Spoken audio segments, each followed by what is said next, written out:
Hey guys, I had twins 7 years ago. I'm bringing home two babies. It hits different.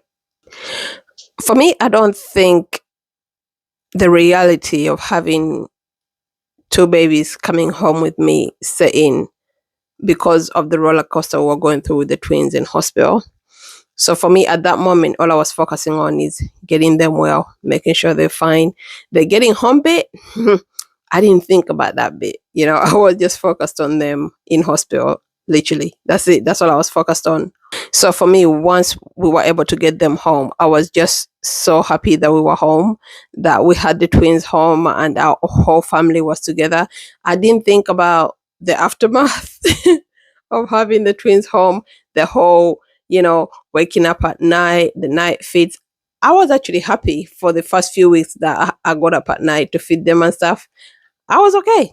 I was like, I get to wake up at night, feed them, put them to bed. Cool. I was happy with that. Honestly, I was happy with that for the first few weeks. And the pain didn't drop until my husband went back to work after mat leave, and also my kids went back to work because my kids, the school let them, have a couple of days off. So once my husband went back to work, the kids went back to work. Once my husband went back to work and the kids went back to school, that's when it's saying, I was like, oh, I have to stay home with these two babies by myself. How am I going to do this? That's when my scaredness, I guess, kind of kicked in. I was like, so what if they start crying at the same time?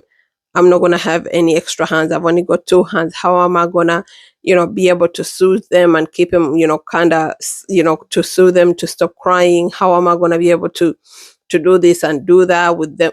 It was like, oh my God, I'm done. I was like, I'm done for. That's it. I'm done. Wasn't sure how I was going to manage, but to be honest, I'm one of those people. I'm quite stubborn, but I'm also independent. So I was like, you know what? Maybe you can do this. You can do this. It's just one extra baby. You can do this. So I just got a routine for myself, to be honest. I got my little routine. I was able to kind of gauge when they're going to wake up. So I'll be, the water was ready. The milk, was ready in the bowl. I just had to put hot water in it, shake it, give it to them. I just figured out ways, like if I was so in one, most of the time, to be honest, they wouldn't wake up at the same time. It would be one who would wake up at one time, and then 5-10 minutes later, the other one wakes up. So I had a little bit of a gap between each of them waking up. So they were not too bad until they were a few more weeks older. Then they started waking up at the same time. So I had grace. To figure out a plan for that. So sometimes when we have, when we bring our babies home, we put them upstairs to sleep and we put the monitor on. For me, I put them downstairs. I had the Moses baskets, which they're okay with them, but it got to a point where they didn't want to sleep in them. So I created a little bed for them with like a massive cushion and stuff. And that's where I put them. I put them downstairs. They slept there. I would put the TV on kind of low, which you shouldn't do, to be honest, because those kids need to get used to noise. In the beginning, they got used to the white noise. I'll put white noise on that soothed them. But later on, I don't know, I got in my head and I'm like, oh, if we make noise, it will affect them. But we need to make sure we need to make noise for babies, to be honest, for them to get used to noise, or else you will never have people around and stuff like that. So when they would sleep, I'll put TV on, watch a little bit, and then I would fall asleep, making sure I have an alarm on to wake up, to make sure they're okay where they are. Honestly, if there was a camera watching me, people would be thinking, this woman, what is going on here? Because the way my setup was, it was definitely my setup.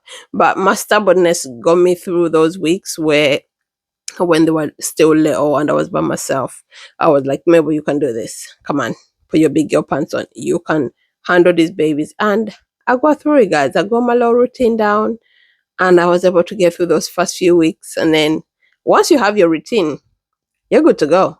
Okay? You're good to go. But yeah, that reality hits different when you realize you have two babies.